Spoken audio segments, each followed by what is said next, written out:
جو آل محمد کی محبت میں دنیا سے گیا وہ سادہ نہیں گیا، وہ تو شہادت کی موت مرا ہے، تو شہید ہو کے دنیا سے گیا۔ اہل بیت کا اسوہ نور ان کی محبت ضروریات میں سے ہے۔ رسول کریم علیہ السلام نے فرمایا، جامع ترمذی میں موجود ہے، فرمایا میں جا رہا ہوں پر تمہیں دو بڑی بھاری بڑی وزنی چیزیں دے کے جا رہا ہوں۔ صحیح ستہ کی روایت، دو وزنی چیزیں تمہارے بیچ چھوڑ کے جا رہا ہوں، اگر ان کو تھام کے رہو گے تو کبھی گمراہی تمہارے پاس نہیں آئے گی۔ یا رسول اللہ وہ کون کون سی؟ فرمایا ایک اللہ کی کتاب دے کے جا رہا ہوں اور دوسرا اپنا خاندان دے کے جا رہا ہوں۔ اگر اہل بیت نبوت کو تھامے رہو گے، ہمارے بزرگوں نے لکھا ہے کہ یہ جو حضور نے کتاب اللہ اور پھر اپنی اہل بیت کا تذکرہ فرمایا تو اس کا مطلب یہ ہے کہ تھیوری دیکھنی ہوئی تو قرآن دیکھنا، اور پریکٹیکل دیکھنا ہوا تو علی اور فاطمہ کو دیکھنا، حسن اور حسین کو دیکھنا، ان کو دیکھنا۔ نبی کریم علیہ الصلوۃ والسلام کے اہل بیت منارہ نور ہیں، ان کی محبت، ان کا پیار کیوں بھلا؟ اس لیے کہ یہ وہ خوبصورت لوگ ہیں جن کو خود میرے نبی پاک نے تراشا ہے۔ ان کی سیرت میں جتنے رنگ ہیں وہ رسول کریم نے خود بھرے ہیں۔ ان کی ایک ایک بات کا خیال نبی پاک نے رکھا ہے۔ حضور نے از خود انہیں اپنی صحبت عطا کی ہے۔ زیادہ دور نہیں تھا سیدہ فاطمہ کا گھر، مسجد نبوی کے ساتھ تھا۔ اللہ کے رسول دن میں 2 دفعہ جایا کرتے تھے۔ پھر بھی کبھی کبھی فرماتے، فاطمہ میرا دل کرتا ہے آج میں رات تیرے گھر میں قیام کروں۔ تو سیدہ فاطمہ الزہرا فرماتی ہیں کہ آمنہ کے لال اس طرح بھی میرے گھر میں قیام کرتے تھے کہ حضور چارپائی پہ لیٹتے تھے تو ایک کندھے پہ امام حسن کا سر ہوتا تھا اور دوسرے پہ امام حسین کا سر اقدس ہوتا تھا، اور فرماتی ہیں رات کو کبھی حسنین کریمین دودھ مانگتے تو میں اٹھتی دودھ دینے کے لیے، تو حضور فرماتے لیٹ جاؤ آج میرے ساتھ سوئے ہیں تو دودھ بھی میں ہی پلاؤں گا۔ تو محبوب اٹھتے ان کے لیے دودھ لاتے برتن سے نکال کے۔ حضور نے انہیں وقت دیا اور پھر ان کی چھوٹی چھوٹی چیزوں کا خیال رکھا۔ صحیح بخاری میں موجود ہے، تربیت پر توجہ دی۔ امام حسین تشریف لائے، ابھی عمر مبارک 7 سال کے قریب تھی۔ مسجد نبوی میں صدقے کی کھجوروں کا ڈھیر لگا ہوا تھا۔ چھوٹا بچہ جو ہوتا ہے نابالغ، اس پر شریعت کے احکامات نہیں آتے۔ صدقے کی کھجوروں کا ڈھیر تھا مسجد نبوی میں۔ یہ تربیت ہے، یہ ٹریننگ ہے جو اللہ کے محبوب نے خود انہیں عطا فرمائی۔ صدقے کی کھجوروں کا ڈھیر تھا۔ امام حسین حضور کے ساتھ آئے تو امام علی مقام نے ایک کھجور اٹھا کے منہ میں رکھ لی۔ شارحین نے لکھا ہے لگتا یہ ہے کہ کئی دنوں کی بھوک تھی، کیونکہ یہ فاقہ اہل بیت کا بڑا محبوب ہے۔ مجبور نہیں تھے، وہ تو خزانوں کے مالک تھے، پر غریبوں سے محبت کی وجہ سے فاقے کیا کرتے تھے۔ یہ ان کی پسند ہے فاقہ کرنا۔ دیکھو کھجور امام علی مقام نے رکھ لی تو اللہ کے رسول نے گلے میں انگلی ڈال کے نکال دی، فرمایا حسین یہ صدقہ ہے، یہ میری اہل بیت کے لیے درست نہیں ہے۔ حضور نے خود تربیت کی۔ اور پھر سیدہ فاطمہ الزہرا نے اپنے بچوں کو تراشا، ان پر محنت کی۔ میں اکثر گزارش کرتا ہوں دوستوں سے، میں کہتا ہوں کربلا کا واقعہ کوئی حادثاتی نہیں ہے، اس کے پیچھے پوری ایک لاجک ہے، اس کے پیچھے پورا ایک فلسفہ ہے۔ ایسے ہی کوئی آدمی 3 دن بھوکا پیاسا رہ سکتا ہے؟ کسی آدمی کو صبح اس نے کھانا کھایا اور شام تک کھانا نہ ملے تو ٹانگیں کانپتی ہیں۔ رمضان المبارک میں عبادت کی نیت سے روزہ رکھنے والے بھی شام کو بڑے پریشان ہو جاتے، اور مسلسل 3 دن کھانا نہ کھایا جائے اور پانی نہ پیا جائے، اور حال یہ ہے کہ وہی آدمی تلوار لے کے میدان میں نکلے اور اس کی حالت یہ ہو کہ لوگ اس کے آگے دوڑنا شروع کر دیں، ہزاروں کی فوجیں تاب نہ لا سکیں۔ علی کا گھر بھی وہ گھر ہے کہ جس گھر کا ہر ایک بچہ جسے دیکھو وہی شیر خدا معلوم ہوتا ہے۔ یہ کوئی آسان ہے؟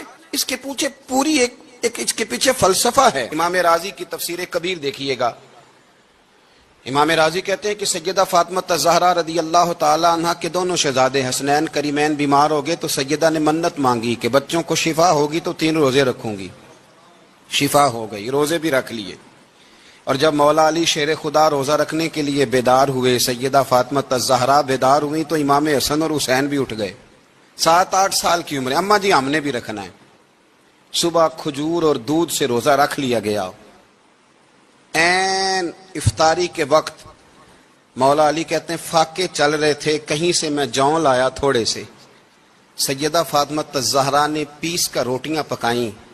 وہ وقت جو بڑا مشکل ہوتا ہے افطار کا، کہتے ہیں اس وقت جب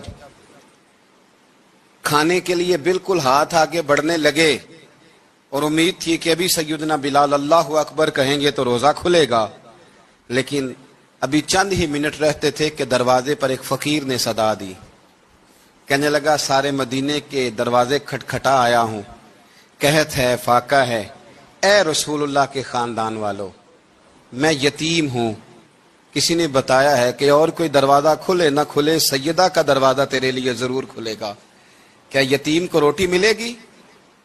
تو حضرت مولا علی نے بچوں کی طرف دیکھا ہی تھا کہ امام حسن ساری روٹیاں جا کے دروازے پہ دے آئے، کھجور اور پانی سے افطار ہو گیا، صبح پھر کھجور اور دودھ سے روزہ رکھا۔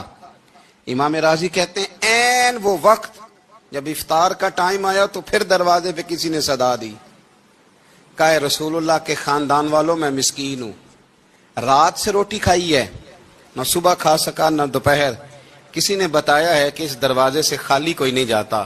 امام حسن نے پھر سارا لنگر اٹھایا اور پھر جا کے دے دیا۔ تیسرا دن پھر ہوا، مجھے لگتا ہے جب افطار کا ٹائم آیا ہوگا نا تو یہ خود ہی سارے دروازے پہ دیکھتے ہوں گے، یہ کوئی آیا نہیں لینے والا ابھی تک، لگتا ہے کہ نظریں دروازے پہ تھیں۔ این افطار کے وقت 3 روٹیاں جب جاؤں کی پک کے آئی تو ایک بھکاری نے صدا دی، کہنے لگا میں قیدی ہوں، آج ہی قید سے رہائی ملی ہے، پہلے دن کسی کے دروازے پہ صدا دی ہے روٹی ملے گی۔ امام حسن وہ کھانا دے کے واپس لوٹے، کھجور اور پانی سے افطار ہوا، اور جیسے ہی مسجد نبوی میں تینوں باپ بیٹا نماز پڑھنے گئے تو مولا علی کہتے مجھے بتانا نہیں پڑا، رسول کریم نے میری طرف دیکھ کے فرمایا علی تیرا، فاطمہ کا، حسن اور حسین کا 3 دن والا عمل خدا کو بھی بڑا پسند آیا ہے اور محمد مصطفیٰ کو بھی بڑا پسند آیا، وہ بڑا پسندیدہ عمل۔ میں کہتا ہوں کہ حضرت فاطمہ نے نا ان کی تربیت پہلے ہی کر دی تھی، 3 دن بغیر افطار کے روزہ رکھنے کی، وہ ٹریننگ گھر سے ہو چکی تھی۔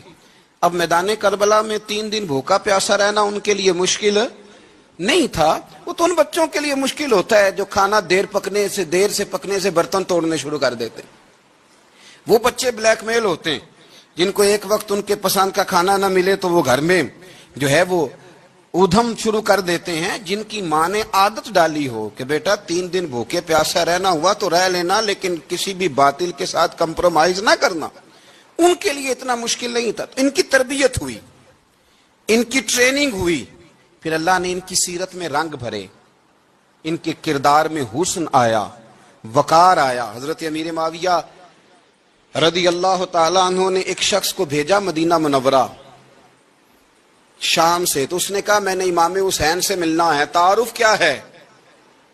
جناب امیر معاویہ فرمانے لگے مسجد نبوی میں جانا جس کے گرد لوگ سب سے زیادہ ادب سے بیٹھے ہوں اور جس کی باتیں سب سے زیادہ میٹھی ہوں اور جس کی نظریں سب سے زیادہ جھکی ہوں اور جس کے چہرے پر تمہیں سب سے زیادہ وقار نظر آئے وہی علی کے بیٹے حسین ہوں گے۔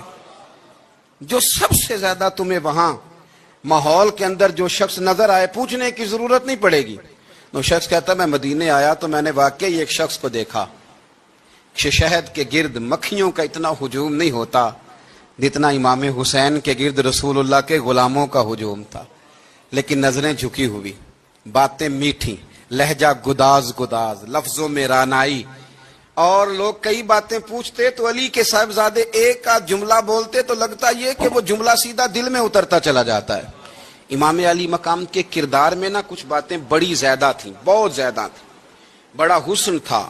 ایک بات تو یہ تھی امام حسین رضی اللہ تعالیٰ عنہ کا علم و فضل بڑا کمال کا تھا۔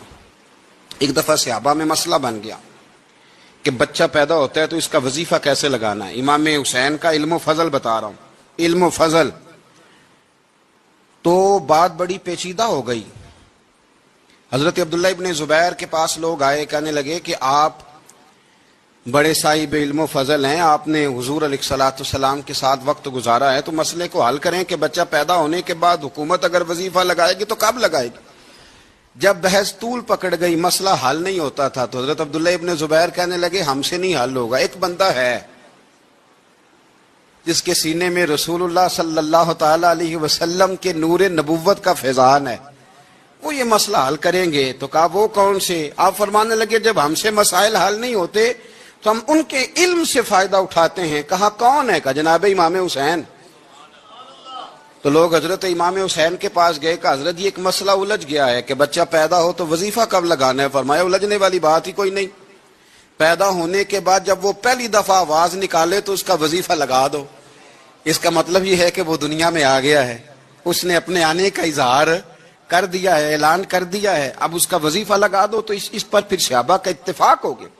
امام حسین کے علم سے, فضل سے لوگ فیض اٹھاتے تھے. پھر اس کے ساتھ ساتھ امام حسین کا ذوق عبادت بڑا شاندار تھا, بڑا زبردست ذوق. علامہ جوزی نے لکھا ہے وکان الحسین رضی اللہ تعالی عنہ فاضلا کثیر الصوم والصلاۃ والحج والصدقۃ وافعال الخیر جمیعا. آپ فرماتے ہیں کہ امام حسین زیادہ نمازیں پڑھنے والے تھے, کثرت سے سجدے کرنے والے, کثرت سے روزے رکھنے والے, زیادہ حج کرنے والے, اور امام حسین صدقہ دینے والے اور نیکی کے کاموں میں شدت کرنے والے تھے. امام حسین کا جو ذوق عبادت تھا وہ اتنا شاندار تھا کہ آپ فرض نماز کے علاوہ روزانہ 100 رکعت نماز نفل ادا فرمایا کرتے. اور امام حسین فرماتے زندگی میں کبھی ایسا نہیں ہوا کہ 3 دن گزر گئے اور حسین کا قرآن پاک ختم نہ ہوا ہو. 25 حج کیے امام حسین نے مدینہ منورہ سے مکہ مکرمہ پیدل جا کے, 25 حج. اب تو نسبت والے لوگوں کو عبادت کی ضرورت نہیں نا, اللہ ماشاءاللہ کہتے ہیں نسبت بڑی ہے. بھئی جن کی نسبت اتنی خاص تھی کہ حضور نے فرمایا یہ فاطمہ کے نہیں میرے بیٹے ہیں, ان کا تو حال یہ ہے کہ فرض کے علاوہ 100 نفل, 3 دن سے پہلے ختم قرآن پاک, 25 حج فرمائے. تو کس نسبت کی بات کرتا ہے؟ یہ نسبتیں تو ہیں جو انسان کو عبادت کے قریب کرتی ہیں. لوگوں نے معیار ہی بدل دیا ہے. حضرت سیدنا امام حسین کی شہادت کے بعد حضرت عبداللہ ابن زبیر رضی اللہ تعالیٰ عنہ نے قاتلان حسین سے خطاب کیا اور فرمانے لگے اللہ کی قسم تم نے اس شخص کو شہید کیا ہے جو راتوں کو لمبے لمبے قیام کرتا تھا, اور تم نے اس شخص کو شہید کیا ہے جس سے میں دن میں جب بھی ملتا تھا تو وہ روزے سے ہوتا تھا. تم نے اس شخص کو شہید کیا جو قائم اللیل تھا, صائم الدہر تھا, اس شخص کو تم نے شہید کیا. آپ کو پتہ ہے کہ میدان کربلا میں جب 9 محرم کو ابن سعد نے امام حسین سے کہا کہ جنگ کرو اگر یزید کی بیعت نہیں کرنی, تو امام حسین نے فرمایا 1 رات کی مہلت دے دو, 1 رات کی مہلت دے دو. حضرت امام زین العابدین کہتے ہیں میں نے اپنے والد گرامی سے عرض کی کہ ابا جی آپ جہاد سے دور جانے والے تو ہیں نہیں, آپ تو جہاد سے پیار کرنے والے, اور یہ بھی پتہ ہے مجھے کہ یہ جنگ اب ہو کے رہے گی, تو 1 رات کی مہلت دینے کا معنی کیا ہے؟ بھئی کل بھی لڑنا ہے اور رات بھی لڑنا ہے, تو ابا جی 1 رات کی مہلت. تو سیدنا امام حسین رضی اللہ تعالیٰ عنہ فرمانے لگے بیٹا رات کی مہلت اس لیے لی ہے کہ میں آج رات کھل کے اپنے رب کی عبادت کر لوں, میں استغفار کر لوں, میں لمبے سجدے کروں. اور کہا زین العابدین تو جانتا ہے نا کہ مجھے نماز سے, تلاوت سے, دعا سے اور استغفار سے بڑا پیار ہے. نماز سے مجھے پیار ہے, دعا سے مجھے پیار ہے, استغفار سے مجھے پیار ہے. فرمایا بیٹا میں نے اس لیے نہیں کہ میں چاہتا ہوں 1 رات اور دنیا میں رہوں. تو امام زین العابدین فرماتے ہیں امام علی مقام نے سجدے پہلے بھی بڑے کیے, پر 9-10 کی درمیانی رات جو ان کے سجدے تھے وہ میں نے کبھی نہیں دیکھے. فرماتے ہیں تیمم کے ساتھ وہ رات کی جو عبادتوں کا رنگ تھا وہ میں نے کبھی نہیں دیکھا. امام علی مقام کا عبادت کا ذوق تھا, شوق تھا, لذت تھی. آپ یقین کریں ایسے ایسے عجیب بہانے ہم لوگوں کہتے ہیں میرا نماز میں دل نہیں لگتا, تو میں کہتا ہوں تیرا گپ شپ میں کس طرح لگتا ہے, تیرا موبائل پہ کیسے لگتا ہے بھائی؟ یہ تو بھائی ذوق کی بات ہے. امام حسین کہتے ہیں مجھے قرآن پاک سے پیار ہے, مجھے تلاوت سے پیار ہے, مجھے دعا سے پیار ہے, مجھے استغفار سے پیار.